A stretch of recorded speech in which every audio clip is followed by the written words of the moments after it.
Hello, everyone. So I'm very cool, man. In the last few hours, let's say 48, 72 hours, the kind of insults I've received there, it's something else. On Twitter, because that's where on Twitter I've not really followed the comments on YouTube, so I don't know whether I've really received the insults on YouTube based on this. It's about this Kemi whole thing that has been going on, and there's no insult. Somebody said that, oh, he thought that I was someone who had values. Here I am,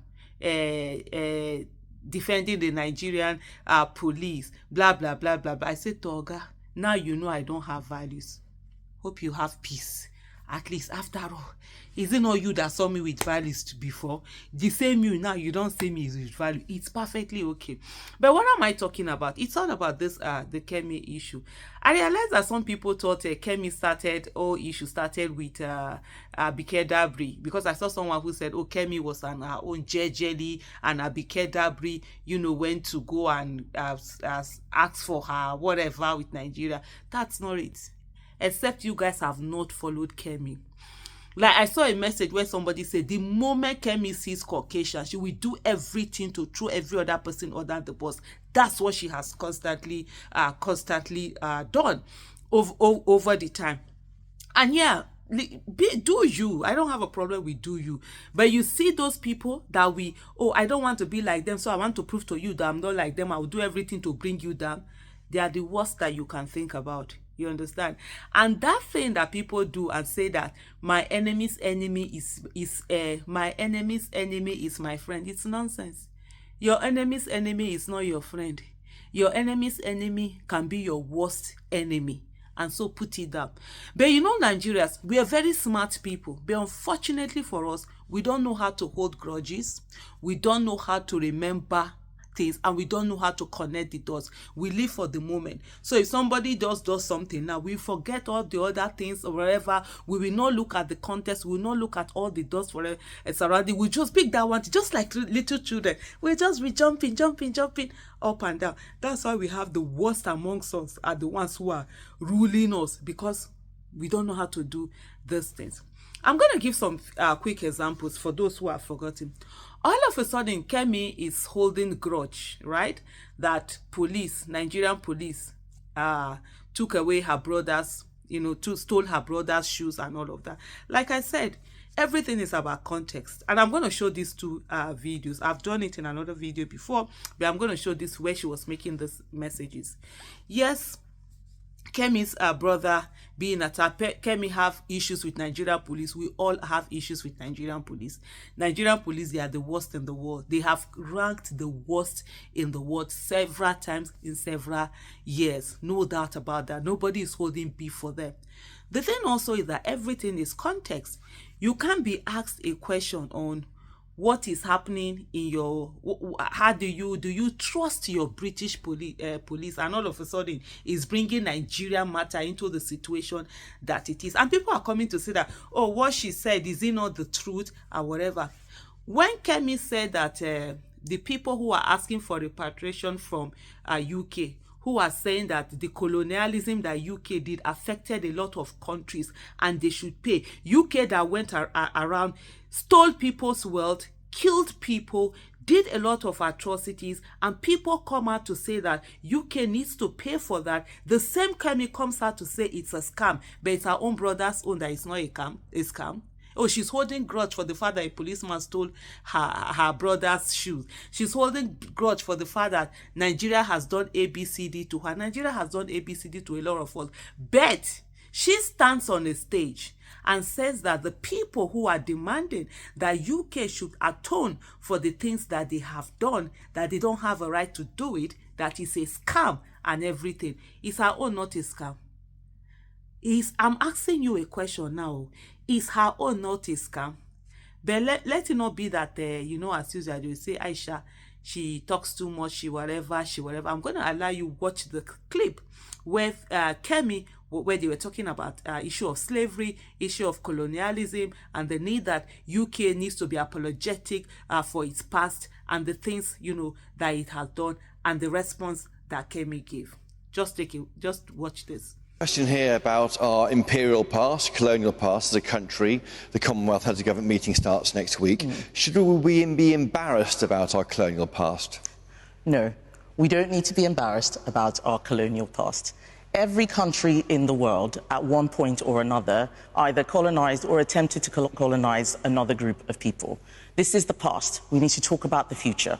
There are many countries now who want to use guilt to try and exploit the UK. They ask for reparations. I saw it as a trade minister. It's not culture wars. I was at the WTO. I won't name the minister from another country. And he was telling me that we needed to give up some of the things that we were doing because of colonialism and because they needed time to develop. These arguments are a scam. Don't fall for it. We need to make sure that we put this country first. We work well with our neighbours. We work well with other countries, but we have to look after ourselves too.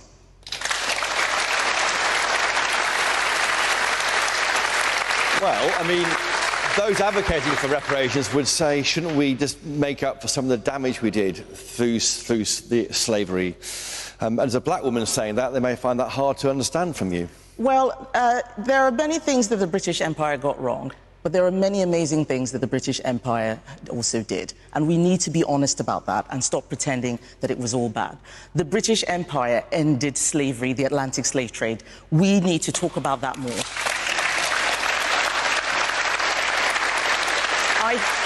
I grew up, as many of you know, I grew up in a Commonwealth country.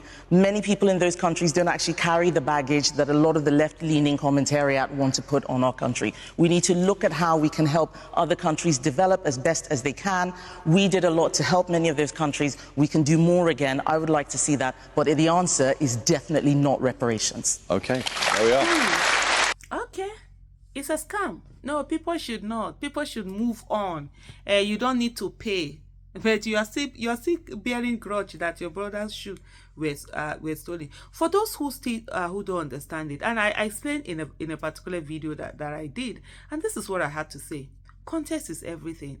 You know, Kemi, I see a lot of people coming out to talk about all the things that Nigerian police, whatever they are accused of, add Jara on top of it, they will even do worse than that. Have no problem with that. But the issue is that on this particular interview, what was bringing Nigerian police into it? What was bringing our poverty into it? Focus on the riches that you have in UK. And moreover, that same the kind of leadership we have, the kind of police, it is the Nigerian police that we have today. It is UK's legacy. It is what they kept that we've yet been unable to uproot and get better.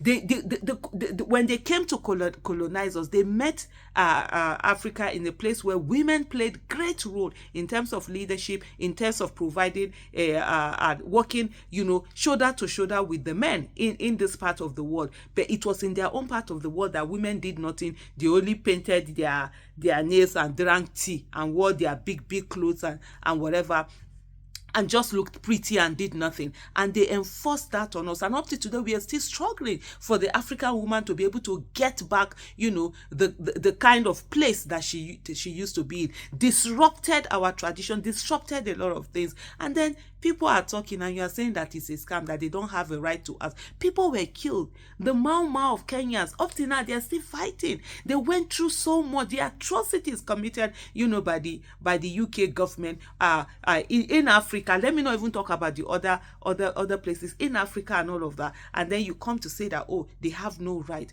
But it is you that have your right because police carry your brother's shoe. If you've not watched that video before, just take a look at this. Use them to try and destroy us. Do you trust the British police? I do. But remember my experience with the police in Nigeria was very negative. And coming to the UK, my first experience with the police was very positive.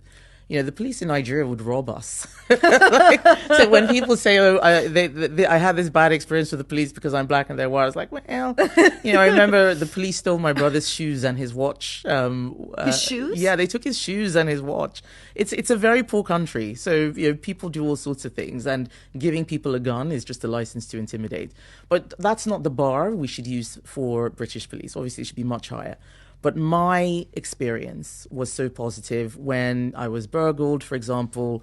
The police were there, very helpful. They eventually caught the persons. It's 2004, so 20 years ago, the police did catch, they did catch criminals. And now we've given them too much to do, in my view. So the police are the first line of defense for everything. And I think that burden makes it a lot harder for them to actually do the basics. And that's another thing that we need to look at.